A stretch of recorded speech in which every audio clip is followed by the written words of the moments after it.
Hey folks, I'm Kele the Kestrel here with my very good friend Daena Ford and a very special guest, a real live red-tailed hawk. I want to thank everybody for tuning in to our broadcast for Braddock Bay Raptor Research today, and I figured it's only awesome and natural that we kind of top things off here with an interview with an actual bird.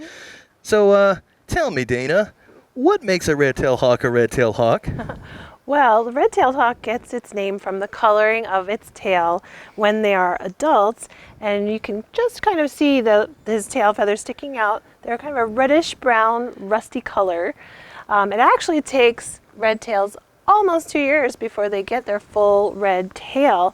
When we're going to start seeing young birds this time of year especially, then during the natal dispersal that we're seeing, immature red-tailed hawks have a brown tail with dark brown bands in it.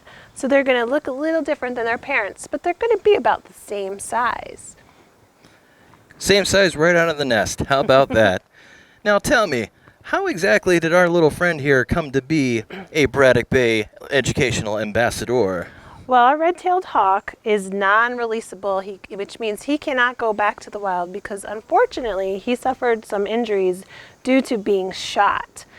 So he has some wing injury to his right wing and he's unable to fly, and he's also blind in his left eye. So his vision problems and the inability to fly would certainly affect his survival, and it wouldn't be very long before he perished if he was to be released. Right. So we're happy to take him in, and now he's an education bird for us and an ambassador for our species and other raptors alike. So tell me, judging by the size of those talons, how old would you say this young, fine feathered friend is? Well, this is a difficult question for this particular bird because he was an adult bird when we found him, or when he was found out there injured. So there's really no way of knowing once they get their adult plumage and that beautiful red tail, just how old they are. He's been with us in BBRR for about almost 4 years now. So he's at least probably 6 or 7 years old. Wow. You wouldn't know by looking at him. Now, what is the oldest known, or at least a ballpark estimate on how long a red-tailed hawk might live? Well, I know some of the records from wild birds age these birds out in their 20s, so they can live quite a long time. Some of the captive birds that I have been privileged to know have lived into their 30s. Wow. So being a larger raptor, they have fewer predators and they're able to survive a little bit longer out there in the wild. In captivity, they usually live a little bit longer than their wild lifespan. Impressive. Now, what family in the bird of prey category would the red-tailed hawk be in? Well, a red-tailed hawk is in the same genus Buteo. His genus name is Buteo. Jamaicensis is the species name. And what that means, if you're a Buteo, you're a hawk that's built for soaring. You have long, wide wings and a shorter tails, and you're built really more for open spaces and soaring in the open, either for hunting or also long distance migration. So some of their cousins are broad-winged hawks, which we're also seeing this time of year, red-shouldered hawks and rough-legged hawks in our area. Now, is the red-tailed hawk the largest buteo in New York State?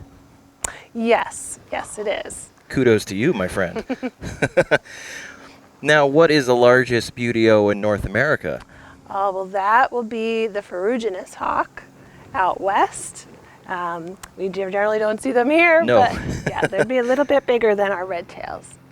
Very cool. Anything you'd like to add, Mr. Bird?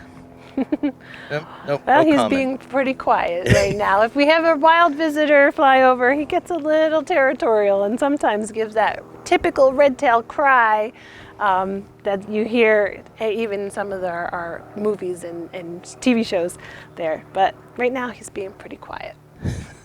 Hey, quiet is a great way to survive.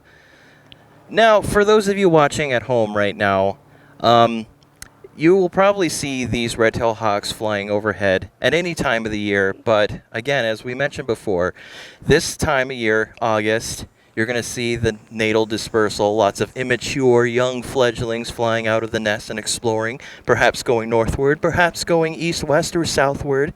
And as she had mentioned, they will have a browner tail as opposed to a redder tail. Now, is there any way the good folks at home could kind of get involved in counting how many hawks they see?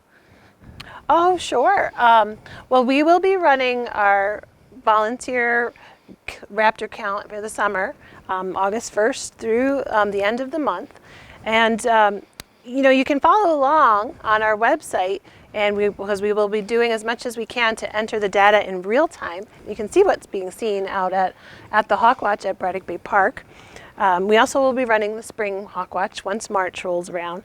But anybody can watch hawks anytime and anywhere, and you could just need a good pair of binoculars. You can be able to look up in the sky and spend some time just outside looking around, really. Yeah, go outside and get some fresh air, folks. Shake out all those dry feathers. Well, I want to thank you for coming on to the show. I want to thank my cousin here for, just enjoying the time outside and not trying to land on my head. It's a little soft up there. And thank you all for watching, and I hope you guys were having an awesome Red Tail August. Thanks, everybody.